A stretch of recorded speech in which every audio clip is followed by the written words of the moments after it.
pancreas. This is the pancreas. Did you have your lecture in your anatomy Eternal. introduction? You remember the parts? Samay.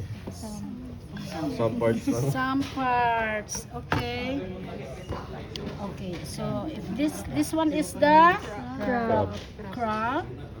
How about this? Ventriculus. Esophagus pa na. Right? So this is the Tama. ventriculus, the True story. true stomach. Yes. Stomach. Okay. True stomach. Still stomach.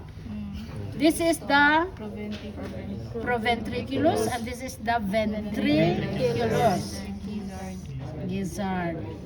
So since the chicken has no teeth, the gizzard is Mag-grind. oh, how will it grind? By mga bato, mga press. May mga bato daw. Okay. Yes, that's mechanical digestion. Okay, open to, ma'am. Later. Ha? Okay. So we move down.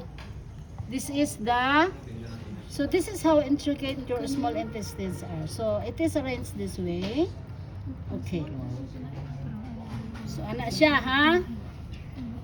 So crab mouth, crab, Esophagus, ventriculus, Ventriculus. then ventriculus or the gizzard. Okay.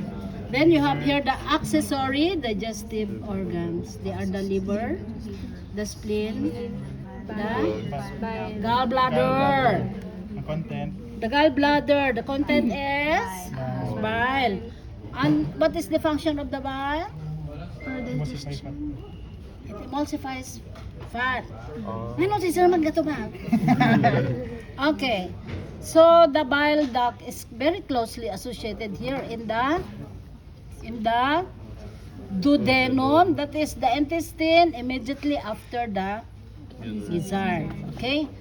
And on top of that is the in between this duodenal loop is the pancreas. What's the function of the pancreas? Yeah, the pancreas. That's your assignment, kay sir, ha? On your assignment this afternoon. What is the function of the pancreas? What is the function of the bile? Oh, we'll have a quiz on that this afternoon. No. Kasi estudyante na ako this afternoon. Sa lecture ni Sir Doc. Yeah, in the afternoon. Kamitanan, ma'am. Kamutanan, okay. So mauna. Ay, part, So, yeah, I'm sorry, I am taking over the lecture already. We'll have the lecture because sometime in the future, you will have your practical exam under Sir Bildan also. Okay? Yes, ma'am. So, Yes, ma'am. this will be my first and last time to demo to you. Sir Bildan here will take care of the rest. Okay? So, ana na siya. So, small intestines have three parts. They are the the ileum is that part that connects into the large. So, the large intestine is just this long. Bakit tawag large mo? Large intestine is just this long. The ileum ends at the ileum ends at the base of the ceca. Ceca because there are two of them. So mao ni sila nakapilit gihapon, right? So ato silang separate para makita ninyo. Okay?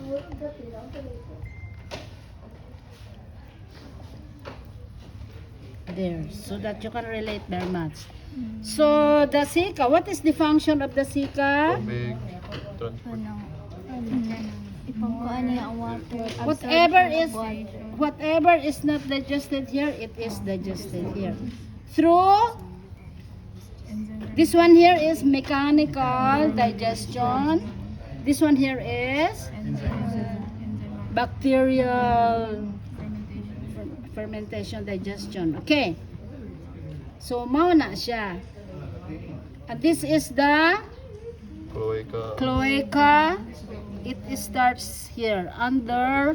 There is the uterus. Ay, naputol. Anyway.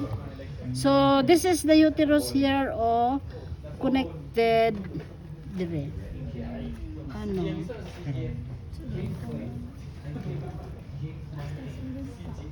Di ba parang may divider dito kasi na-open na yung cloaca. Diri siya nakapilit. Anyway, you will see that in the preserved specimen. In your exam, there will be a preserved specimen. By book mo Okay. or single? Well, that's up to Sir Bildan.